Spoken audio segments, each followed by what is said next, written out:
પાવડાસણ પ્રાથમિક અને માધ્યમિક શાળાના બાળકોને ગૌ હોસ્પિટલનો અનોખો પ્રવાસ કરાવાયો।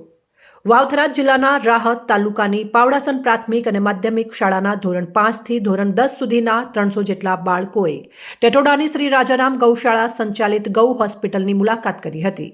શાળામાં અભ્યાસ કરતા બાળકોમાં પ્રકૃતિ પ્રેમ, જીવદયા અને પર્યાવરણની સંતુલિત જાળવણીમાં પ્રાણીઓનું કેટલું મહત્વ હોય છે તે જાણી શકે તેવા આશયથી વિદ્યાર્થીઓએ રૂબરૂ ગૌશાળાની મુલાકાત કરીને સમજ મેળવી હતી, જેમાં બાળકોને અબોલ નિરાધાર જીવ પ્રત્યે કેવી રીતે આપણે પશુ પ્રેમ જાગૃત થાય અને પર્યાવરણમાં પશુ આપણે કેવી રીતે મદદરૂપ થતા હોય છે તેના વિશેની સંપૂર્ણ માહિતી મેળવી હતી।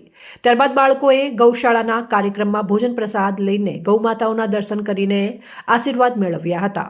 સ્કૂલના બાળકોને આ અનોખો પ્રવાસ કરાવવા માટે શાળાની એસએમસી કમિટીના સભ્યો અને ગામના સરપંચ તરફથી શાળાથી ગૌશાળા સુધી વિદ્યાર્થીઓને લઈ જવા અને પરત લાવવા માટેની વાહનોની વ્યવસ્થા કરવામાં આવી હતી।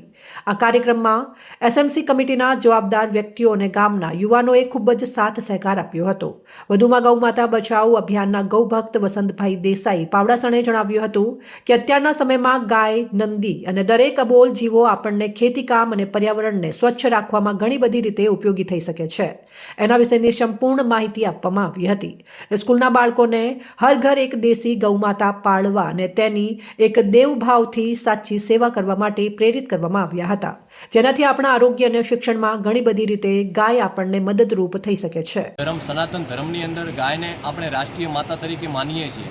જો રાષ્ટ્રીય માતા તરીકે માનતા હોઈએ તો એક ગાય અવશ્ય આપણા ઘરે રાખવી જોઈએ, પાળવી જોઈએ અને એની સાચવણી કરવી જોઈએ, તો જ આ ગૌમાતાઓ બચશે। બાકી આપણે ખાલી ગૌમાતાને મા તરીકે માનીએ છીએ અને પછી ગૌમાતાને આપણે ઘરેથી તરછોડી દઈએ છીએ, તો ખરેખર આ એક આપણા સૌ માટે દુર્ભાગ્યની વાત છે। આપ સૌને બંને હાથ જોડી અને હું વિનંતી કરું છું કે આપનાથી બને એ રીતે આપ નજીકમાં કોઈ પણ ગૌશાળા હોય, પાંજરાપોળ હોય અથવા કોઈ પણ અબોલ જીવની સંસ્થા ચાલતી હોય એ સંસ્થાની અંદર આપ રૂબરૂ જઈ અને આપની યથાશક્તિ પ્રમાણે આપ સમય અનુસાર જ્યારે પણ આપને સમય મળે ત્યારે આવી ગૌશાળા, પાંજરાપોળ અથવા કોઈ પણ જગ્યાએ આવા અબોલ જીવોની સંસ્થા ચાલતી હોય એ સંસ્થામાં જઈ અને આપણે રૂબરૂ મુલાકાત કરીએ અને એ ગૌમાતાઓને ગોળ, ખોણ અથવા લીલો અથવા સૂકો ઘાસચારો અર્પણ કરીએ, જેથી કરીને આ ગૌમાતાઓને સમયસર પૌષ્ટિક આહાર મળી રહે અને એ ગૌમાતાઓ આહાર ખાઈ અને આપણને સારા એવા આશીર્વાદ આપી શકે। માટે આપ સૌ નજીકમાં કોઈ પણ ગૌશાળા હોય એ ગૌશાળામાં રૂબરૂ ગૌમાતાઓ બીમાર છે એ ગૌમાતાઓના દર્શન કરી અને એની સેવાનો અવશ્ય લાભ લેવો જોઈએ। જય ગૌમાતા, જય ગોપાલ। અહેવાલ જીતુ બારોટ, સંબંધ ભારત ન્યૂઝ, થરાદ।